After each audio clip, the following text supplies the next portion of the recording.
Hello everyone, welcome to NEET पे जीत series at Learnohub. मैं हूं अद्रज और मेरे साथ आप पढ़ रहे हो फिजिक्स ओनली एट learnohub.com, जहां पे आपको मिलते हैं फिजिक्स, केमिस्ट्री, मैथमेटिक्स, बायोलॉजी के सारे लेक्चर्स, सारे वीडियोस बिल्कुल फ्री ओनली एट learnohub.com।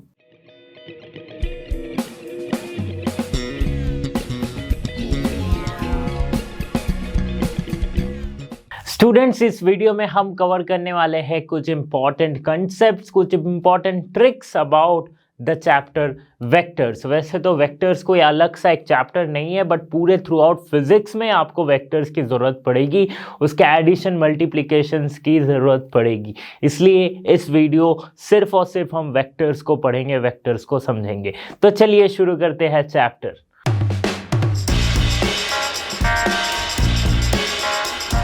तो पहले ही आता है वेक्टर्स। What are vectors? तो पहले तो वेक्टर और स्केलर में अंतर समझ लेते हैं, फिर वेक्टर क्या होती है उसे समझ लेते हैं। तो जो फिजिकल क्वांटिटीज है ना, फिजिकल क्वांटिटीज को दो पार्ट में हम डिवाइड कर सकते हैं। एक है स्केलर क्वांटिटीज, एक है वेक्टर क्वांटिटीज।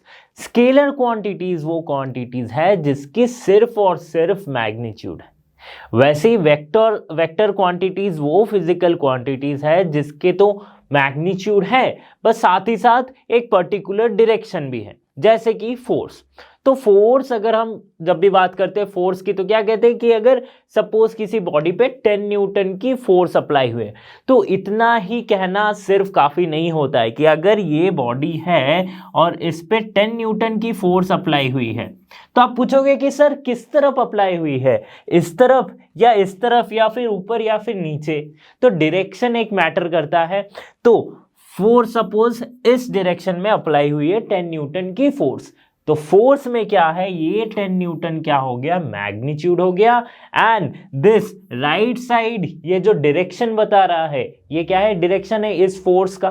तो ऐसे क्वांटिटीज जिसको डिफाइन करने के लिए मैग्नीट्यूड के साथ साथ एक डायरेक्शन की भी जरूरत पड़ती है, उसे हम कहते हैं वेक्टर क्वांटिटीज।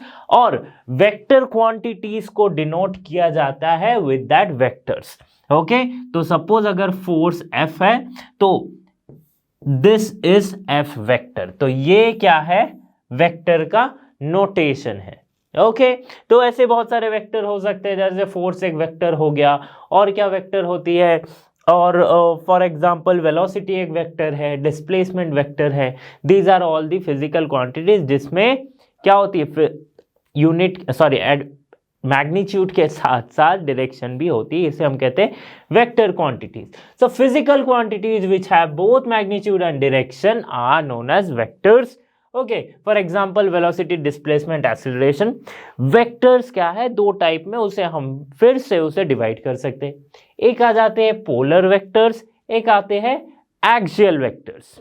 पोलर वेक्टर्स वो वेक्टर्स है जिसकी कोई एक स्टार्टिंग पॉइंट डिफाइंड होती है, जैसे कि ये हमारा सपोज एक्स वाई एक्सिस है, एक्स वाई प्लेन, इस पे कोई एक वेक्टर है ऐसे, ठीक है, कोई दूसरा वेक्टर है ऐसे, ठीक है। तो इसकी क्या है ना, स्टार्टिंग पोजीशन है ना, डिफाइंड है। देखो ये 0 से स्टार्ट हो रही है, हम कह सकते हैं ये 0 से स्टार्ट हो रही है। कोई और वेक्टर रहता ऐसे सपोज, तो हम कुछ कहते हैं कि ये सपोज 3 से स्टार्ट हुई है, ये वेक्टर है ना। तो पोलर वेक्टर्स के को स्टार्टिंग पोजीशंस हम पता कर सकते हैं, डिफाइंड होती है। एक्सियल वेक्टर्स, एक्चुअली देखा जाए एक्सियल वेक्टर्स तो रोटेशनल केसेस में या फिर रोटेटिंग वेक्टर्स के केस में हम एक्सियल वेक्टर्स को देखते हैं। तो एक्सियल वेक्टर्स या तो क्लॉकवाइज होती है, नहीं तो एंटी क्लॉकवाइज होती है, और इन दोनों वेक्टर्स का कॉम्बिनेशन जो होगा, सपोज दो वेक्टर्स है, उसके कॉम्बिनेशन का डायरेक्शन हम कैसे निकाल सकते हैं, by right hand screw rule. ठीक है, ये सारे चीज हम रोटेशनल मोशन में पढ़ेंगे, है ना, कि राइट हैंड स्क्रू रूल होता क्या है। फाइन, तो एक्सियल वेक्टर्स अब तक इतना समझो कि ये रोटेशनल वेक्टर्स होते हैं, रोटेटिंग वेक्टर्स,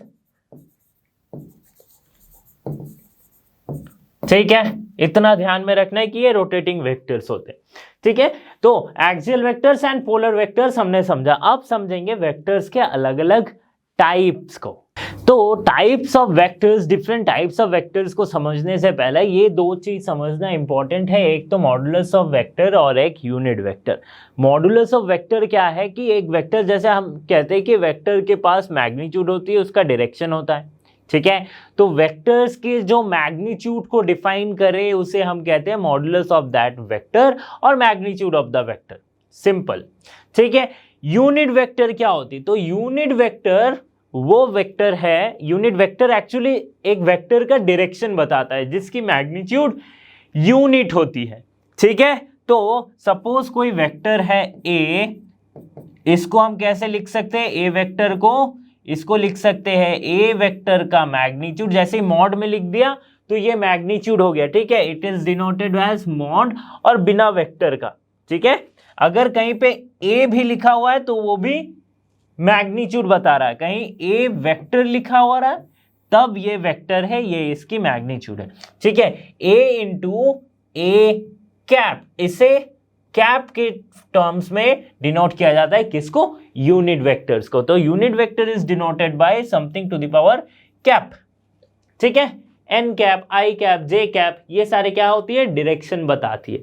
तो यूनिट वेक्टर्स इसे कहते हैं। तो एक ये बता रहा है डायरेक्शन और ये हो गया मैग्नीट्यूड। तो यूनिट वेक्टर हमें अगर निकालना पड़ेगा तो हम कैसे निकालेंगे? यूनिट वेक्टर इक्वल्स टू ए का यूनिट वेक्टर क्या होगा?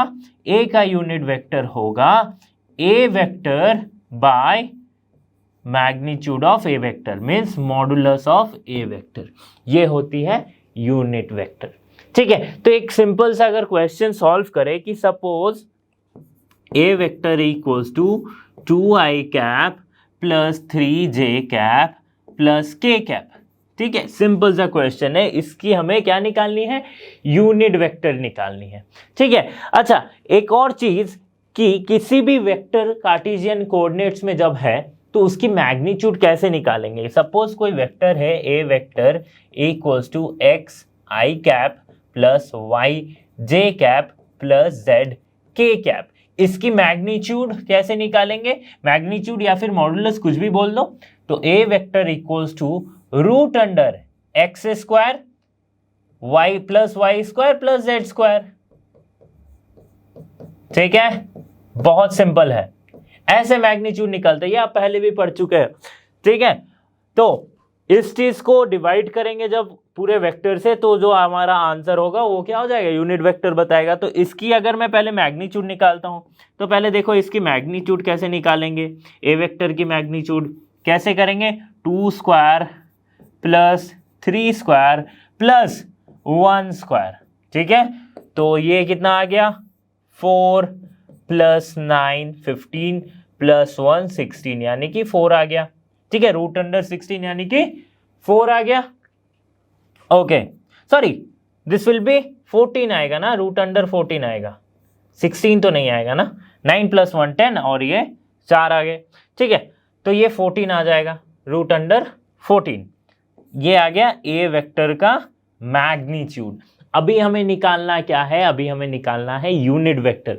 तो यूनिट वेक्टर देख लो कैसे निकलता है, ए कैप, ठीक है। यूनिट वेक्टर, इस वेक्टर का यूनिट वेक्टर क्या होती है? A vector by magnitude of A vector, ठीक है। तो ऊपर ए वेक्टर लिख देंगे, क्या है ए वेक्टर हमारा?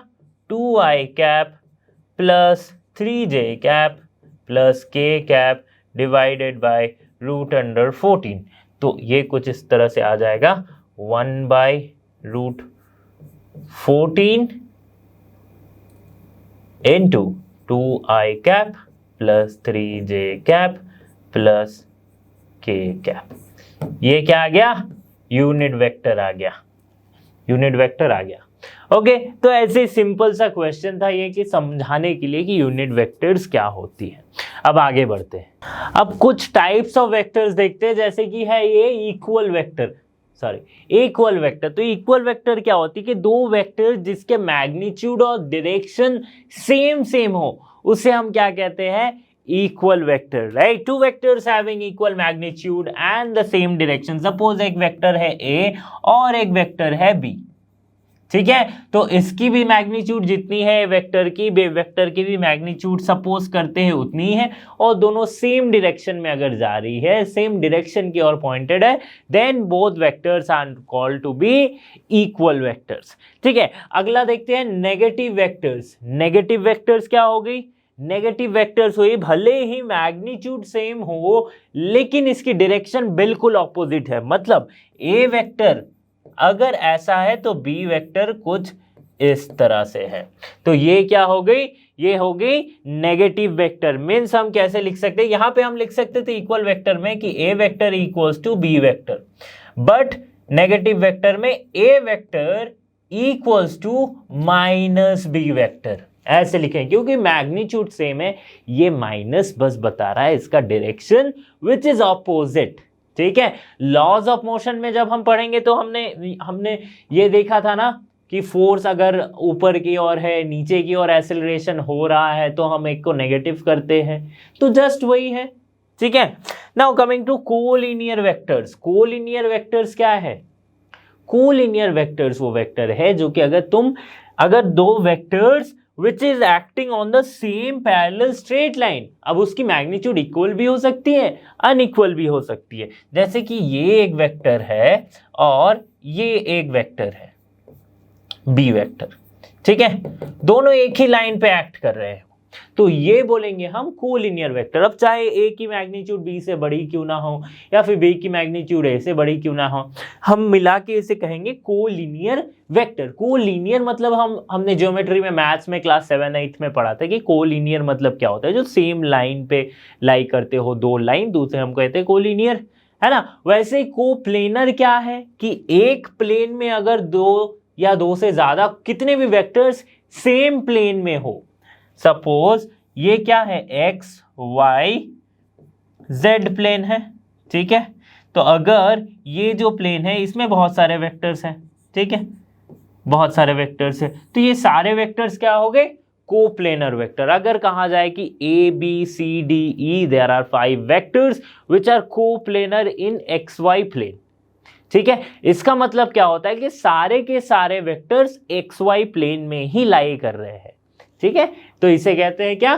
Coplanar vectors. चलिए अब आगे बढ़ते हैं।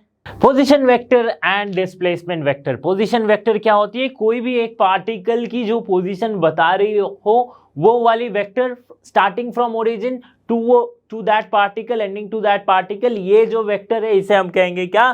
Position vector. जैसे कि यहाँ पे सपोज एक पार्टिकल पहले थी पॉइंट ए पे, अभी कुछ देर बाद वो पॉइंट बी पे आ गई, तो पहले जब पॉइंट ए पे थी तो ओरिजिन से स्टार्ट होके ए तक जाने वाली जो वेक्टर है, जो इसका पोजीशन बता रही थी, वो क्या वेक्टर है? वो एक पोजीशन वेक्टर है, तो वो है ए वेक्टर। तो ए वेक्टर को कैसे लिखेंगे?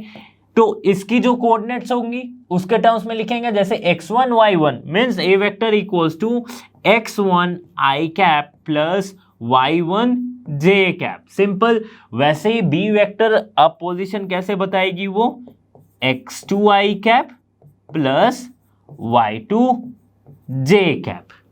ठीक है, नाउ यहां से यहां तक जो इसका डिस्प्लेसमेंट हुआ है ना, डिस्प्लेसमेंट हुआ starting from the first point and to the next point, जहां तक वो अभी पार्टिकल है, ये जो डिस्प्लेसमेंट बताने वाली जो वेक्टर है उसे हम कहते हैं डिस्प्लेसमेंट वेक्टर। तो उसे हम लिखे हैं यहां पे कैसे? A B vector. ठीक है, A B vector. A B vector को कैसे डिफाइन करेंगे? ए बी वेक्टर को डिफाइन करेंगे final position minus initial position. ऐसे ही तो हम डिस्टेंस निकालते थे, है ना। तो डिस्प्लेसमेंट क्या हो जाएगा? पहले आई कैप के direction x2 minus x1 I cap plus y2 minus y1 j cap. ठीक है, ये क्या आ गया? Displacement vector. A B vector का इसमें कंफ्यूज मत होना कि ए बी वेक्टर ये सिर्फ ए से बी तक गया इसलिए मैं ए बी लिखा हूं, मल्टीप्लाई करके ए वेक्टर बी वेक्टर नहीं लिखा हूं। ओके, कंफ्यूज नहीं होना है इसमें। ठीक है, समझ में आ गया पोजीशन वेक्टर क्या होती है, डिस्प्लेसमेंट वेक्टर क्या होती है। Now multiplication of vectors by real number. अगर किसी रियल नंबर से किसी वेक्टर को मल्टीप्लाई करते हैं तो क्या होती है? तो सपोज n एक रियल नंबर है और a एक वेक्टर है, ठीक है। अगर मैं मल्टीप्लाई करूंगा ना तो मुझे जो मिलेगा वो n टाइम्स ए वेक्टर ऐसा मिलेगा, ठीक है। n टाइम्स क्या मिलेगा, ए वेक्टर मिलेगा। तो जनरली क्या होती है, मल्टीप्लीकेशन ऑफ वेक्टर्स जब हम रियल नंबर से मल्टीप्लाई करते हैं तो क्या होती है, उसकी मैग्नीट्यूड जो है, जो ओरिजिनली ए वेक्टर की मैग्नीट्यूड क्या थी, मॉडुलस ऑफ ए वेक्टर, ठीक है, इसकी मैग्नीट्यूड n टाइम्स मल्टीप्लाइड हो जाती है। क्या हो जाती है, n टाइम्स मल्टीप्लाइड हो जाती है, ठीक है। ओके, अच्छा अगर ये नेगेटिव हुआ तो माइनस n इंटू ए वेक्टर ऐसा रहा तो कुछ नहीं, माइनस n टाइम्स हो जाएगा, है ना, इसकी मैग्नीट्यूड में माइनस n मल्टीप्लाइड हो जाएगा, simple. Okay, now multiplication of vectors bye scalar. अगर किसी स्केलर क्वांटिटी से किसी वेक्टर क्वांटिटी को मल्टीप्लाई करते हैं तो क्या होगा। ओके, तो सपोज स्केलर को s माना हुआ है, मल्टीप्लाइड बाय स्केलर s, ठीक है। तो सपोज a एक वेक्टर है जो कि है 100 न्यूटन, ठीक है, और s एक क्या है, स्केलर क्वांटिटी है, सपोज 10 सेकेंड। टाइम क्या है, टाइम स्केलर क्वांटिटी है ना, तो टाइम को हम मानते हैं कि सपोज 10 सेकेंड। अगर मैं ये दोनों को मल्टीप्लाई कर रहा हूं s इंटू ए वेक्टर, तो क्या हमें मिलेगा, 100 into 10 that is 1000 Newton second, ठीक है। तो जब भी कोई स्केलर क्वांटिटी किसी वेक्टर क्वांटिटी से मल्टीप्लाइड हो रही है वो एक अलग ही क्वांटिटी बन जा रही है ना, न्यूटन सेकेंड, है ना, फोर्स इनटू टाइम, ये क्या है, इम्पल्स जैसा आ गया ना, क्या आ गया, इम्पल्स की तरह आ जाएगा, फोर्स इनटू टाइम, ठीक है। तो ये एक अलग ही क्वांटिटी बन जा रही है। इसके भी मैग्नीट्यूड में क्या हो रहा है, इसके भी मैग्नीट्यूड में क्या हो रहा है, एक मीन्स ए के मैग्नीट्यूड में जितना s मल्टीप्लाई था उतने टाइम्स वो बढ़ जा रहा है, ठीक है, 10 टाइम्स ये बढ़ गया इसका मैग्नीट्यूड। ओके, लेकिन ये क्वांटिटी भी अलग होगी, देखो यूनिट चेंज हो गया, न्यूटन सेकेंड यूनिट हो गया, क्योंकि स्केलर क्वांटिटी भले है लेकिन इसकी तो यूनिट भी है, तो यूनिट भी हमें मल्टीप्लाई करनी पड़ेगी, that's why Newton second. Simple सी बात है, ठीक है, बहुत ज्यादा कंफ्यूज नहीं होना है इसमें। एक चीज और है कि जैसे मैंने कहा कि एक कोई दूसरी ही क्वांटिटी बन जा रही है ना, न्यूटन सेकेंड एक कोई दूसरी क्वांटिटी है, लेकिन इसकी जो डायरेक्शन होगी वो डायरेक्शन होगी similar to that of A vector. Means पहले जो वेक्टर था जिसमें हमने एक स्केलर क्वांटिटी को मल्टीप्लाई किया, मल्टीप्लाई होने के बाद इसकी मैग्नीट्यूड तो टाइम्स बढ़ गई, उतनी टाइम्स बढ़ गई, लेकिन इसकी जो डायरेक्शन होगी, न्यू डायरेक्शन, वो क्या होगी, वो पहले की डायरेक्शन के सिमिलर होगी, है ना, पहले जिस डायरेक्शन जो वेक्टर का डायरेक्शन था उसी डायरेक्शन में अभी भी रहेगी। नेक्स्ट है रिजल्टेंट वेक्टर। रिजल्टेंट वेक्टर मतलब क्या होता है कि सपोज दो वेक्टर्स है, दो वेक्टर्स किसी अलग अलग डायरेक्शन में लग रहे हो या फिर अलग अलग डायरेक्शन में अप्लाइड हो। अब रिजल्टेंट वेक्टर इन दोनों वेक्टर का वो रिजल्टेंट है जो कि किसी एक पर्टिकुलर डायरेक्शन में काम करेगा, बट इफेक्ट उतना ही होगा जितना बाकी दोनों वेक्टर्स अलग अलग इफेक्ट दे रहे थे, ठीक है। फॉर एग्जाम्पल, सिंपल सा मैं एक एग्जाम्पल बता रहा हूं कि सपोज ये एक ब्लॉक है, ठीक है, इस ब्लॉक पे अगर आप यहां से फोर्स लगा रहा है कोई, ठीक है, F1, और यहां से फोर्स लगा रहा है कोई F2, ठीक है, और ये ब्लॉक क्या है, ये नीचे रखी हुई है, ठीक है, कोई बड़ा सा बक्सा है, कोई ऊपर से, जो बड़ा आदमी है वो ऊपर से ढकेल रहा हो, कोई छोटा जो है बच्चा है वो नीचे से ढकेल रहा हो, ठीक है, सिंपल सा वैसे ही समझो। लेकिन ये मिलके क्या कर रही है, इस बॉक्स को आगे लेके जा रही है ना, इसका इफेक्ट क्या हो रहा है, ये बॉक्स आगे की ओर जा रही है, ठीक है। तो देखो वेक्टर एक इस डायरेक्शन में लग रही है, एक इस डायरेक्शन में लग रही है, दोनों का डायरेक्शन अलग अलग है, लेकिन दोनों को मिला के ये जो ओवरऑल मोशन हो रहा है वो किस तरफ हो रहा है, इस तरफ हो रहा है, जो कि बराबर है किसके, कि सपोज इसके पीछे ही जस्ट कोई एक वेक्टर लग रहा है जो सिर्फ इतना देख रहा हो कि ये बॉक्स ऐसे इस डायरेक्शन में मूव कर रही है, और उसे ये पता ना हो कि पीछे ऐसे फोर्स लग रहा हो, तो वो क्या समझेगा, ठीक है, सिंपल सी बात है। जिसको सिर्फ इतना दिख रहा हो कि ये बॉक्स आगे जा रही है, तो वो क्या समझेगा कि इसे जरूर पीछे से ऐसे धक्का दिया जा रहा हो, ठीक है, उसे ये नहीं पता है कि 2 लोग मिलके फोर्स लगा रहे हैं या 3 लोग फोर्स लगा रहे हैं, उसे लग रहा है कि हाँ एक फोर्स इसके जस्ट ऑपोजिट आ रही है इसीलिए ये आगे मूव कर रही है। ठीक है, तो ये जो फोर्स है जो कि दोनों का मिला के है, ऊपर से भी और नीचे से भी, और अगर कोई यहां से भी फोर्स लगाए तो भी, तो ये जो फोर्स है इसे हम कहते हैं रिजल्टेंट फोर्स, राइट। तो इस केस में रिजल्टेंट वेक्टर वो है कि अगर एक वेक्टर इधर अप्लाई हो, एक वेक्टर इस तरफ अप्लाई हो, दोनों को मिला के जो इफेक्ट होगा, जो दोनों के बराबर का इफेक्ट इसे देगा, वो क्या हो गई, रिजल्टेंट वेक्टर हो गई। ठीक है, एज सिंपल एज दैट।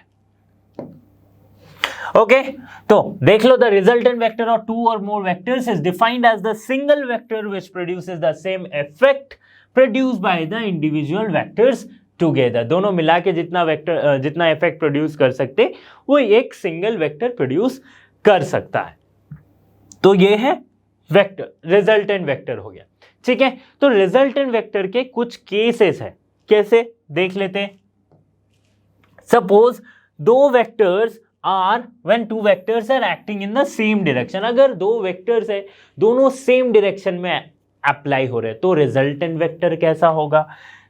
तो अगर ए वेक्टर ये है, एक है बी वेक्टर, दोनों सेम डायरेक्शन में काम कर रहा हो, ठीक है, आप 2 लोगों ने मिलके एक बॉक्स को फोर्स लगा रहे हो, है ना, दोनों मिलके क्या कर रहे हो, बॉक्स को ढकेलने की कोशिश कर रहे हो, तो बॉक्स क्या होगा, दोनों के वजह से थोड़ा ज्यादा तेजी से जाएगा, है ना। तो इस केस में क्या होगा, रिजल्टेंट वेक्टर जो होगा वो ए वेक्टर प्लस बी वेक्टर ऐसा लिख देंगे।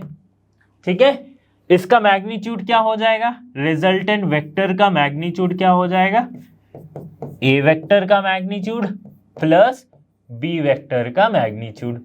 रिजल्टेंट वेक्टर का डायरेक्शन कैसा होगा, दोनों वेक्टर अगर एक ही डायरेक्शन में है तो उसका रिजल्टेंट उसी डायरेक्शन में होगा, है ना। 2 लोग मिलके आप अगर किसी कार को धक्का लगा रहे हो तो कार तो आगे ही जाएगी, है ना। अब ये केस आता है कि when 2 vectors are acting in opposite direction. ठीक है, अगर ऑपोजिट डायरेक्शन में वेक्टर्स काम करे, कि सपोज एक आदमी जो कार को पीछे से धकेल रहा हो आगे की तरफ, और एक दूसरा आदमी जो कार को आगे से ढकेल रहा हो पीछे की तरफ, तो क्या होगा, जब तक वो सेम फोर्स लगाएंगे तब तक वो कार मूव नहीं करेगी। उसके बाद क्या होगा, अगर किसी ने ज्यादा फोर्स लगाया तो उस डायरेक्शन में कार मूव करने लगेगी। मींस इस केस में क्या हो रहा है कि अगर ए वेक्टर ऐसा लग रहा हो, बी वेक्टर ऐसा लग रहा हो, तो इसका जो रिजल्टेंट वेक्टर आएगा वो क्या आएगा, तो जो बड़ा होगा इन दोनों का डिफरेंस आएगा, है ना। मींस जो बड़ा होगा, सपोज अगर ए वेक्टर ज्यादा है तो A vector minus B vector हम लिखेंगे, और अगर बी वेक्टर ज्यादा है मींस बी की मैग्नीट्यूड ज्यादा है तो क्या लिखेंगे हम, B vector minus A vector. ये मैग्नीट्यूड में लिख रहा हूं, ठीक है। और नॉर्मली कैसे लिखेंगे, आर वेक्टर को ए वेक्टर माइनस बी वेक्टर। ठीक है, अगर ए की डायरेक्शन को पॉजिटिव मानते हैं तो बी की डायरेक्शन को नेगेटिव मान रहे हैं। ठीक है, ओके, समझ आ गया। ठीक है, इसका भी आप एग्जांपल ले लो। कैसा एग्जांपल ले लेंगे कि अगर मैं जस्ट सिंपल कार वाली डायरेक्शन में क्या होती है कि कार को अगर पीछे से कोई धक्का लगा रहा हो और सामने से भी धक्का लगा रहा हो, तो फिर क्या होता है कि पीछे वाला सपोज वो थोड़ा दमदार है, उसने ज़्यादा धक्का लगाया, तो ये क्या होगी, बी वाले की जो बी वाला होगा वो क्या होगा, पीछे आने लगेगा बिकॉज ऑफ दैट फोर्स। तो ये जो रिजल्टेंट फोर्स है वो क्या हो रही है, जिस डायरेक्शन में फोर्स ज्यादा है उस तरफ अप्लाई हो रही है। मींस आर वेक्टर का जो डायरेक्शन होगा वो किस पे डिपेंड करेगा कि कौन सी वेक्टर की मैग्नीट्यूड सबसे ज्यादा है ना। जैसे इस केस में ए की मैग्नीट्यूड ज्यादा है तो आर वेक्टर की डायरेक्शन होगी टुवर्ड्स ए वेक्टर, और इस केस में बी की मैग्नीट्यूड ज्यादा है तो ये टुवर्ड्स बी वेक्टर इसकी डायरेक्शन होगी। ओके, इस केस में क्या होगा, रिजल्टेंट वेक्टर जो होगा वो छोटा होगा, किससे, रिजल्टेंट वेक्टर की जो भी मैग्नीट्यूड होगी वो बाकी इंडिविजुअल वेक्टर से कम होगी, है ना। ये सुनो, क्योंकि यहाँ पे माइनस साइन है, डिफरेंस हो रहा है, फोर्स का डिफरेंस हो रहा है। अगर ये 10 न्यूटन की फोर्स लगा रहा है, ये 5 न्यूटन की फोर्स लगा रहा है, तो ओवरऑल फोर्स सिर्फ 10 - 5 9 5 न्यूटन की ही होगी, है ना। इससे बढ़िया अगर कोई सामने से अपोज ना करे, मैं ही पूरा पूरा 10 न्यूटन का फोर्स लगाऊं, तो रिजल्टेंट भी उतना ही जाएगा, है ना। ओके, इस केस में देख लो, अगर सिंपल वाला एग्जांपल मैं देता हूं कि अगर ये 10 न्यूटन है, ये 5 न्यूटन है, तो रिजल्टेंट फोर्स कितना हो जाएगा, 10 + 5 15 न्यूटन का रिजल्टेंट फोर्स। जल्दी जाएगी, इस केस में कम जाएगी। तो 15 न्यूटन जो है इसकी मैग्नीट्यूड, ये दोनों वेक्टर के इंडिविजुअल मैग्नीट्यूड से ज्यादा है। और इस केस में देखो 5 न्यूटन जो फोर्स आ रही है, या तो वो कम वाले मैग्नीट्यूड के बराबर है, या फिर उससे कम 10 वाले जो हायर मैग्नीट्यूड से उससे कम है। किसी भी केस में ये हेवियर मैग्नीट्यूड से ज्यादा नहीं होगा। Okay, when two vectors act at some angle, right, दो वेक्टर्स, इतने देर तक हमने क्या पढ़ा था, या तो सीधी जा रही, या तो लाइक पैरेलल है, एंटी पैरेलल है, ऐसा है। लेकिन अगर किसी एंगल पे काम कर रहा हो, सपोज एक वेक्टर ऐसा है और एक वेक्टर ऐसा है, बी वेक्टर, और बीच में कोई एक एंगल बना रहा हो थीटा, तो इन दोनों वेक्टर को कैसे जोड़ेंगे? तो इसके लिए दो मेथड यूज होते हैं, एक है triangle law of vector addition and another is the parallelogram law of vector addition. Triangle law में सिंपल ऐसे ही करना है, एक ट्रायंगल बनानी है, ठीक है, और फिर जोड़ना है, इसको हम पढ़ेंगे डिटेल में, ठीक है। और पैरेललोग्राम लॉ में एक पैरेललोग्राम बनानी है, फिर ये इसके बीच का रिजल्टेंट होगा, ठीक है। सिंपल सी बात है, इसको हम समझेंगे डिटेल में। when number of vectors acts in a different direction, अगर दो वेक्टर से ज्यादा वेक्टर्स है, बहुत सारे वेक्टर्स है और अलग अलग डायरेक्शन में काम कर रहे हैं। फॉर एग्जांपल, ये एक वेक्टर हो गया ए वेक्टर, ये एक वेक्टर हो गया बी वेक्टर, ये एक तीसरा सी वेक्टर हो गया, ठीक है। वैसे ये एक डी वेक्टर कुछ ऐसा हो गया, ठीक है। तो इन सारे वेक्टर्स को कैसे जोड़ेंगे? इसके लिए क्या यूज करते हैं हम? Polygon law of vector addition. Polygon law of vector addition क्या कहता है कि अगर सारे वेक्टर्स को हम ऐसे एक पॉलीगॉन के क्लोज सरफेस में सजाए, तो ए वेक्टर बी वेक्टर, तो इन दोनों का मैग्नीट्यूड क्या हो जाएगा, A vector plus B vector. फिर यहां से सी वेक्टर को लिया, ठीक है। अभी इन तीनों का मैग्नीट्यूड क्या होगा, ये आ जाएगा A vector plus B vector plus C vector, और डायरेक्शन इसके रिजल्टेंट। और ये क्या आ गया, एक डी वेक्टर आ गया, ठीक है। तो डी वेक्टर को कैसे लिखेंगे, इसके magnitude A vector plus B vector plus C vector plus D vector. तो देखो 4 वेक्टर थे, ए बी सी डी। अब एक पॉलीगॉन जैसा शेप बन रहा है, तो जो इसका लास्ट एंड बाकी रहेगा, इसको ऑपोजिट ऑर्डर में अगर हम लगा देंगे ऐसे, तो ये इन सारे वेक्टर्स का क्या है, रिजल्टेंट है। तो आर वेक्टर को हम कैसे लिख सकते हैं, A vector plus B vector plus C vector plus D vector, ठीक है।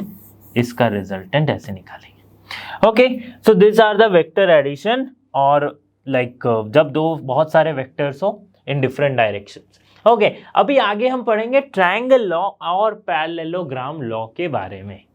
Triangle law of vector addition.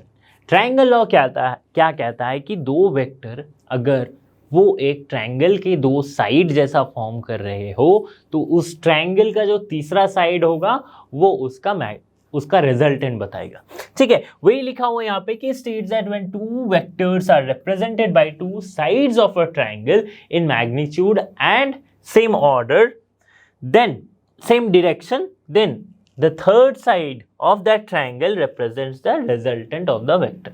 Suppose ये एक वेक्टर है a वेक्टर और ये एक वेक्टर है क्या, b वेक्टर, ठीक है। तो इसका जो तीसरा साइड होगा ट्रायंगल का, अगर ये एंगल थीटा है, तो ये क्या है, इसका रिजल्टेंट बताएगी। तो इस रिजल्टेंट का मैग्नीट्यूड क्या होता है, ये इसका मैग्नीट्यूड होता है a square plus B square plus 2ab cos theta, ठीक है। अच्छा, ये a square B square A B क्या है, इस वेक्टर्स के मैग्नीट्यूड है ना। a वेक्टर का मैग्नीट्यूड a, b वेक्टर का मैग्नीट्यूड b, ठीक है। फिर उस मैग्नीट्यूड का स्क्वायर a स्क्वायर, उस मैग्नीट्यूड का square b square. Okay, now ये एंगल tan थीटा, ये कैसे होगा, तो tan थीटा अगर हम निकाले, तो tan थीटा क्या होगी, अगर मैं एक राइट एंगल ट्राइंगल बनाता हूँ, इस एंगल को लिखता हूँ फाई, ठीक है, तो हम कैसे लिख सकते हैं, और इसे नेम कर देते हैं ट्राइंगल को पी क्यू आर एस, ठीक है। तो tan थीटा क्या होगी, p बाई बी, यानी कि Q R by P R. Q R क्या है, क्यू आर हम a साइन फाई लिख सकते हैं। कैसे लिख दिया, a साइन फाई। देखो कोई भी अगर वेक्टर है, ठीक है, तो उसके दो कंपोनेंट होते हैं, ठीक है। अगर ये सपोज इस प्लेन के साथ थीटा एंगल बना रहा है तो इसके दो कंपोनेंट हो गए। एक हो जाएगा इसका x वाला कंपोनेंट, जो कि क्या होगा, अगर थीटा एंगल के साथ जुड़ा हुआ है तो उसे हम लिखते हैं, अगर ये वेक्टर है a तो इसे लिखेंगे a cos phi, cos theta, ठीक है। और जो जुड़ा हुआ नहीं है, जस्ट इसका परपेंडिकुलर जो कंपोनेंट है वो क्या हो जाएगा, a sin फाई। ये हम न्यूटन्स लॉज ऑफ मोशन में पढ़ चुके हैं, कैसे हम इंक्लाइन प्लेन में निकालते थे mg sine theta, mg cos theta, ठीक है। तो देखो ये हो गया, वैसे यहाँ पे a साइन फाई और pr क्या हो जाएगा, b प्लस sr, sr क्या है, a कॉस फाई है, तो b plus a cos phi, ठीक है। तो theta equals to tan inverse of a sin phi by b plus a cos phi, ठीक है। अब फाई की वैल्यू पता होगी, पुट कर देना तो हमें ये एंगल मिल जाएगा दो वेक्टर्स का, ठीक है। ये था क्या, triangle law of vector addition. आगे अब हम parallelogram law of vector addition पढ़ेंगे। Parallelogram law of vector addition, parallelogram law of vector addition क्या कहता है कि दो वेक्टर्स अगर किसी पैरेललोग्राम की दो एडजेसेंट साइड के जैसा हो तो उस पैरेललोग्राम को जो डायगोनल होगा starting from the same point of that those two vectors, वो क्या बताएगा, इसका रिजल्टेंट बताएगा। ठीक से स्टेटमेंट को अगर हम समझे, so when two vectors are represented by two adjacent sides of a parallelogram by direction and magnitude, then the resultant of these vectors represents by the diagonal of the parallelogram starting from the same point। मतलब अगर ये एक A vector है और ये एक B vector है, ठीक है, और इन दोनों के बीच का एंगल है थीटा, ठीक है, तो इसे हम पैरेललोग्राम लॉ के मदद से जोड़ सकते हैं। कैसे, तो इन दोनों का मैग्नीट्यूड जो होगा, सपोज ये एक पैरेललोग्राम जैसा फॉर्म कर सकता है, तो इन दोनों का जो मैग्नीट्यूड होगा वो क्या, सॉरी, इन दोनों का जो रिजल्टेंट होगा वो क्या होगा, इस पूरे पैरेललोग्राम का डायगोनल होगा, ठीक है। अभी और ये सपोज ये एंगल बना रही है क्या, बीटा, मान लेते हैं कि एक एंगल बना रही है बीटा, इसको नेम कर देते हैं पी क्यू आर एस। ये है एक पैरेललोग्राम, थोड़ा सा ज्योमेट्री है बस, और कुछ नहीं, ठीक है। अब समझो रिजल्टेंट जो है इसका मैग्नीट्यूड क्या लिख सकते हैं, सिमिलर वही मैग्नीट्यूड होगा A square plus B square plus 2ab cos theta, जैसा हमने ट्रायंगल लॉ में निकाला था। और इसकी जो एंगल है tan बीटा, ये क्या बताती है, ये रिजल्टेंट वेक्टर की डायरेक्शन बताएगी। इसको कैसे निकालेंगे हम, तो फिर से एक राइट एंगल ट्रायंगल बना लो और इसको नाम कर दो क्या, फाई, ठीक है। अभी इससे हम पॉइंट मान लेते हैं टी, तो नाउ आर पी टी एक राइट एंगल ट्रायंगल है, इससे हम इजीली निकाल सकते हैं tan बीटा। वही ये क्या हो जाएगा, a sin फाई, ये क्या आ जाएगा, a cos फाई, ठीक है। तो tan बीटा कितना आ जाएगा, a sin फाई बाय नीचे b plus a cos phi,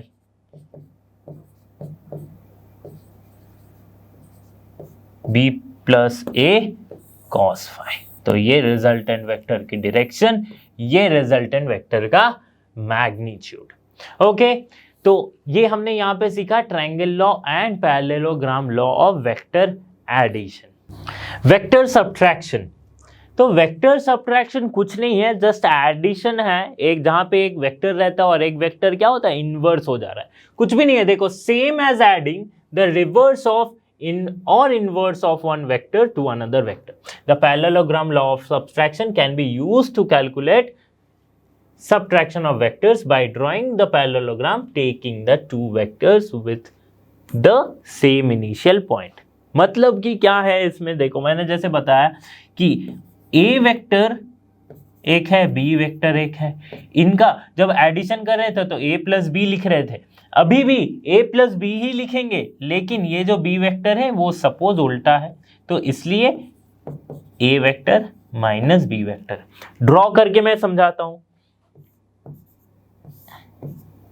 ये a वेक्टर है, ये b वेक्टर है, ठीक है। अब देखो b वेक्टर अगर ऐसा है तो इस डायरेक्शन में, जस्ट इसके ऑपोजिट डायरेक्शन में क्या होगा, मैग्नीट्यूड सेम होगा बट डायरेक्शन चेंज, तो इसको माइनस बी वेक्टर लिख सकते हैं। तो इन दोनों वेक्टर का जो रिजल्टेंट निकालते हैं a vector minus B vector, उसे हम कहते हैं सब्ट्रैक्शन ऑफ वेक्टर्स, ठीक है। तो उसका रिजल्टेंट कैसे निकालेंगे, ये रहा रिजल्टेंट पैरेललोग्राम लॉ से, ठीक है, रिजल्टेंट वेक्टर। तो इसका मैग्नीट्यूड क्या हो जाएगा रिजल्टेंट वेक्टर का, वो हो जाएगा सेम हो जाएगा A square plus B square minus 2ab, चूंकि सब्सट्रैक्शन कर रहे हैं, चूंकि यहाँ पे b नेगेटिव है, ए बी कॉस थीटा।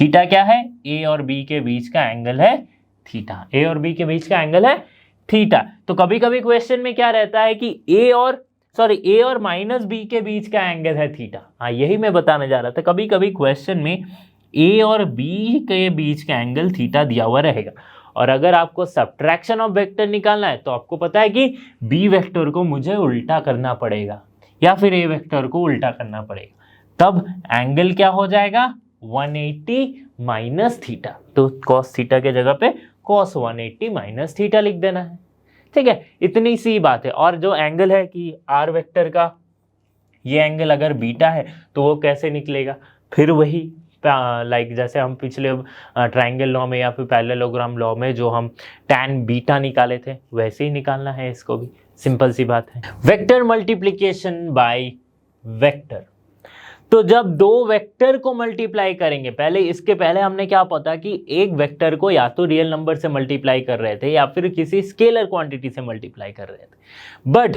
इस केस में क्या हो रहा है कि दो वेक्टर्स को हम मल्टीप्लाई कर रहे हैं, ठीक है।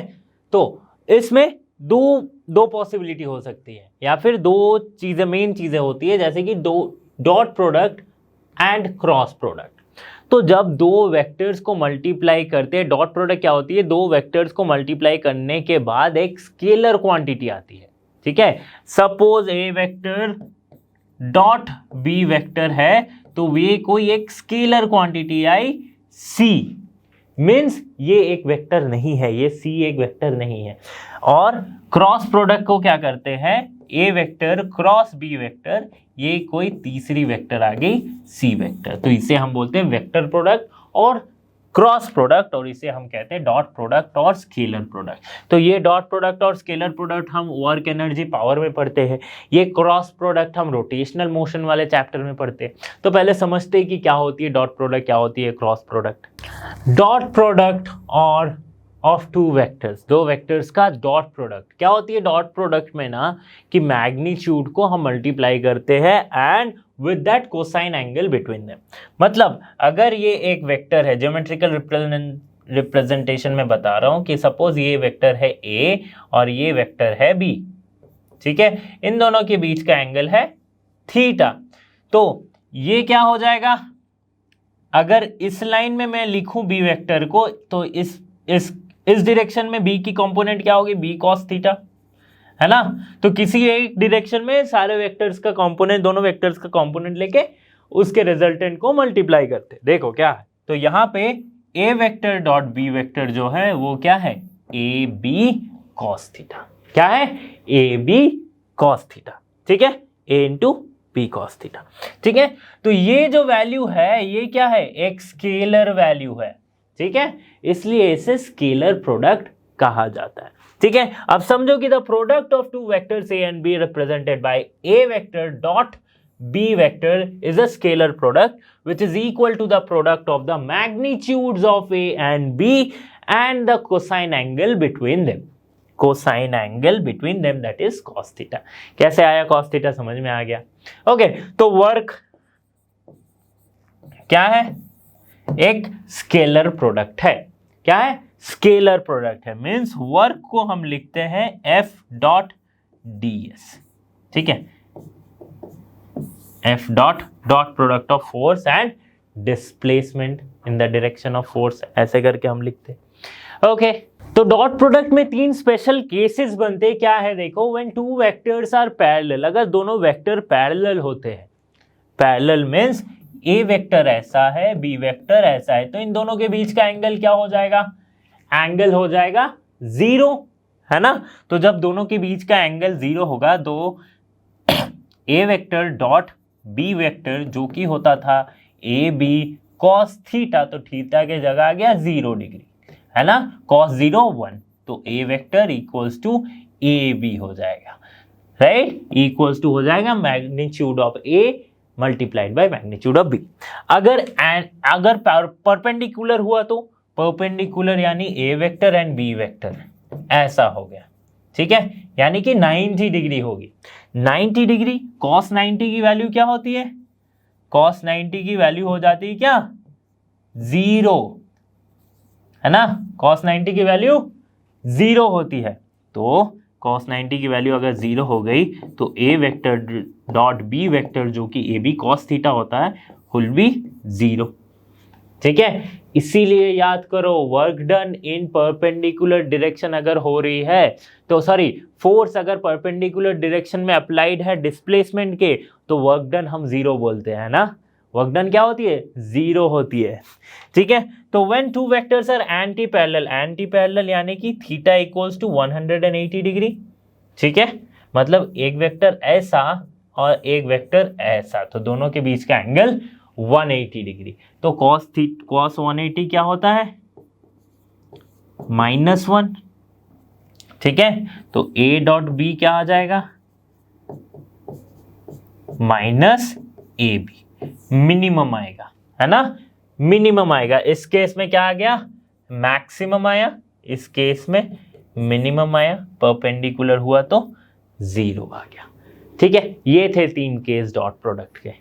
Dot product in Cartesian coordinate, अगर कार्टेशियन कोऑर्डिनेट में जैसे ए वेक्टर बी वेक्टर 2 वेक्टर्स दिए गए हैं, इसका डॉट प्रोडक्ट निकालते कैसे, एग्जैक्ट वही मैं बताने वाला हूं कि कैसे निकालते। कोई सपोज ए वेक्टर दिया गया है, A vector equals to A X I cap plus A Y J cap plus A Z K cap, वैसे ही बी वेक्टर भी दी गई है,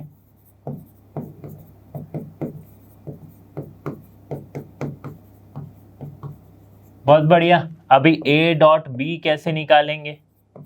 ठीक है, ए डॉट बी निकालेंगे हम, क्या करेंगे? ए एक्स बी एक्स इंटू आई कैप, ठीक है, प्लस जो आई वाला टर्म से उसको मल्टीप्लाई करना है, बी वाले टर्म्स को मल्टीप्लाई करना, जे वाले टर्म को मल्टीप्लाई करना, वैसे ही के वाले का A Y B Y dot J cap plus A Z B Z into K cap तो I cap dot I cap, J cap dot J cap, K cap dot K cap क्या हो जाएगा? सारा 1 हो जाता है। तो 2 unit vectors, same unit vectors का डॉट प्रोडक्ट 1 होता है, तो इसलिए ये क्या आ जाएगा?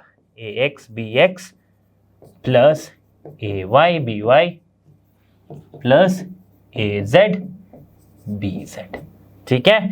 देखो, कोई यूनिट वेक्टर नहीं है तो ये क्या हो गई? एक स्केलर क्वांटिटी हो गई, तो इसीलिए इसे डॉट प्रोडक्ट को स्केलर प्रोडक्ट भी कहते हैं, ठीक है।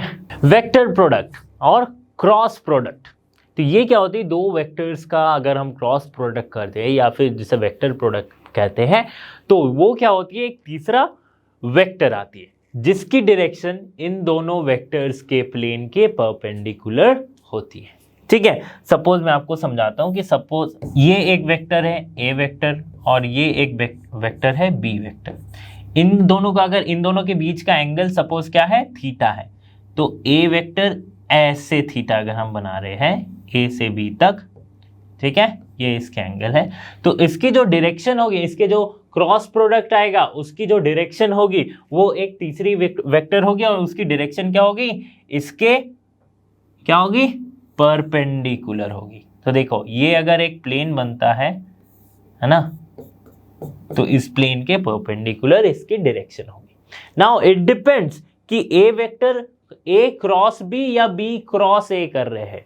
मतलब कि पहले तो देखो ए क्रॉस बी अगर हम करते तो वो क्या आएगी, A B sine theta N cap. N cap क्या है, चूंकि ये एक वेक्टर है तो इसकी डायरेक्शन बताने वाली ये एन कैप है। Okay, now A cross B is not equals to B cross A, जो कि डॉट प्रोडक्ट में होता था, है ना। A dot B equals to B dot A हम कह सकते थे, ठीक है, क्योंकि ये एक स्केलर है, ये एक वेक्टर है। ए क्रॉस बी में जो वेक्टर आएगा उसकी डायरेक्शन इसके ऑपोजिट होगी, इसलिए हम बी क्रॉस ए नहीं बोल सकते। ओके, अब देखो समझो थोड़ा सा, ए क्रॉस बी मतलब कि ए वेक्टर ये है, बी वेक्टर ये है। ए क्रॉस बी मीन्स ए से बी की तरफ जा रहे हैं, रोटेट कर रहे हैं, ए से बी की तरफ घूम रहे हैं, तो ऐसा। बी क्रॉस ए मतलब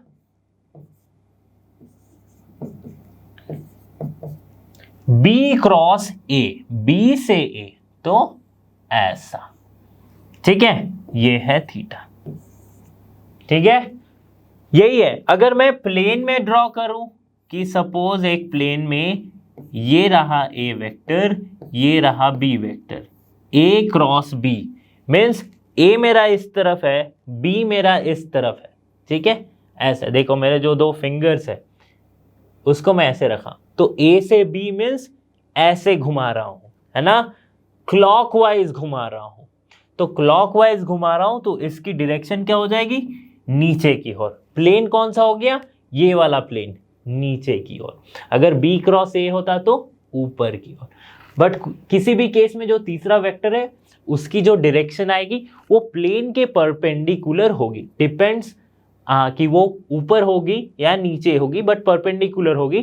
ये किस पे डिपेंड कर रहा है, ऊपर या नीचे, कि किस तरफ से अब हम रोटेट कर रहे हैं, ए क्रॉस बी कर रहे हैं या बी क्रॉस ए कर रहे हैं, ठीक है। तो ये एक तीसरा वेक्टर आएगा जिसकी मैग्नीट्यूड है भी sine theta and direction is an cap. This is the direction, unit vector है जिस भी डायरेक्शन में, ठीक है। तो इसे हम कहते हैं क्या, क्रॉस प्रोडक्ट और स्केलर प्रोडक्ट। क्रॉस प्रोडक्ट और स्केलर प्रोडक्ट को वेक्टर प्रोडक्ट और क्रॉस प्रोडक्ट, इसको डिटेल में हम पढ़ेंगे in the chapter rotational motion, जहां पे टॉर्क पढ़ेंगे, टॉर्क, ठीक है। ये टाउ जो है ये टॉर्क की साइन होती है, उसे डिनोट किया जाता है, तो टॉर्क। तो रोटेशनल मोशन वाले वीडियोस आप अगर देखोगे तो आपको डिटेल्स में ये वेक्टर प्रोडक्ट आपको वहां पे पढ़ाया हुआ मिल जाएगा। दो स्पेशल केसेस है, when two vectors are parallel और एंटी पैरेलल। पैरेलल या एंटी पैरेलल मतलब कि थीटा या तो 0 डिग्री होगा और 180 डिग्री होगा, ठीक है। ए क्रॉस बी क्या कहता है, ए क्रॉस बी कहता है ए बी साइन थीटा। तो साइन थीटा की वैल्यू अगर मैं 0 डिग्री पुट करूं, मीन साइन 0, ये क्या होती है, 0 होती है। साइन 180 डिग्री भी 0 होती है। तो इन दोनों ही केस में ए क्रॉस बी क्या हो जाएगा, वो 0 हो जाएगा, ठीक है। Now I cap cross I cap, अगर दो सेम यूनिट वेक्टर्स है, इनका क्रॉस प्रोडक्ट किया जाए तो ये 0 आता है, ठीक है, क्योंकि पैरेलल या एंटी पैरेलल में यही हो रहा है, ठीक है। जे क्रॉस जे 0, के कैप क्रॉस के कैप 0। डॉट प्रोडक्ट में क्या हो रहा था, अगर सेम हो रहा था यूनिट वेक्टर्स का डॉट प्रोडक्ट तो उसे हम 1 करते थे, है ना, वो 1 होता था, ठीक है। बट इस केस में ऐसा नहीं होता। देखो दूसरा case, when two vectors are perpendicular, perpendicular यानी कि theta equals to 90 degree, theta 90 degree यानी कि साइन 90 इक्वल्स टू क्या होता है, 1। तो ए क्रॉस बी क्या हो जाएगा, ए क्रॉस बी हो जाएगा A to B sine 90 that is 1 और एक यूनिट वेक्टर, ठीक है, हो गया। यही थे दो special case. Cross product in Cartesian coordinate, Cartesian coordinate में असल में क्रॉस प्रोडक्ट कैसे करेंगे अगर दो वेक्टर ऐसा दिया हुआ है। तो ए वेक्टर दिया हुआ है क्या, A X I cap plus A Y J cap plus A Z K cap. वैसे ही बी वेक्टर दिया गया है क्या, B X I cap B Y J cap plus B Z K cap. Cross product A cross B का कैसे करेंगे, ए और बी का क्रॉस प्रोडक्ट। तो पहले देखो सिंपल सी बात है, पहले आई जे के लिख दो, ठीक है। मैथ्स में हम पढ़ते हैं क्या, डिटर्मिनेंट पढ़ते हैं, बहुत लोगों ने मैथ्स नहीं लिया है तो उसके लिए मैं बता रहा हूं कि सिंपल से कैसे याद रखोगे। तो पहले ए के जो कोएफिशिएंट है, आई के कोएफिशिएंट, जे के कोएफिशिएंट, के उसको पहले लिखो, ए एक्स ए वाई ए जेड।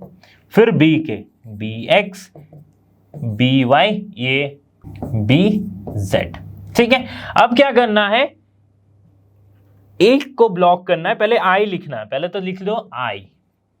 इसका मैं बता रहा हूं क्या कि कैसे क्रॉस प्रोडक्ट निकालते हैं। मैं इस तरफ लिखता हूं, देखो इधर लिख रहे हैं। तो पहले तो आई लिख लो, आई जैसे ही लिखोगे तो ये वाले साइड ब्लॉक कर देना। अब क्या करोगे, ए वाई मल्टीप्लाई करो, ए जेड मल्टीप्लाई करो, सॉरी ए वाई से बी जेड को मल्टीप्लाई करो और ए जेड से बी वाई को मल्टीप्लाई, क्रॉस मल्टीप्लीकेशन, फिर दोनों को सब्ट्रैक्ट करना है। मतलब ए वाई बी जेड माइनस ए जेड बी वाई, ठीक है। फिर माइनस जे लिखना है, ठीक है, आई माइनस जे। अब क्या करोगे, जैसे ही जे आ गया तो क्रॉस मल्टीप्लीकेशन होगा फिर से। इस बार क्या करना है, ये क्रॉस मल्टीप्लीकेशन करना है क्योंकि यहां तो ढक दिया है आपने। तो ये ए एक्स बी जेड माइनस ए जेड बी एक्स, ठीक है। अभी पहले वाले में प्लस लगा है, इस बार में माइनस लगा, इस बार में प्लस लगा दो। तो के कैप, अब लिखना है के कैप, फिर वही क्रॉस मल्टीप्लीकेशन करके सब्ट्रैक्शन। अब के कैप रख दिया तो ये मल्टीप्लाई, ये मल्टीप्लाई, क्या हो जाएगा, ए एक्स बी वाई माइनस ए वाई बी एक्स, ठीक है।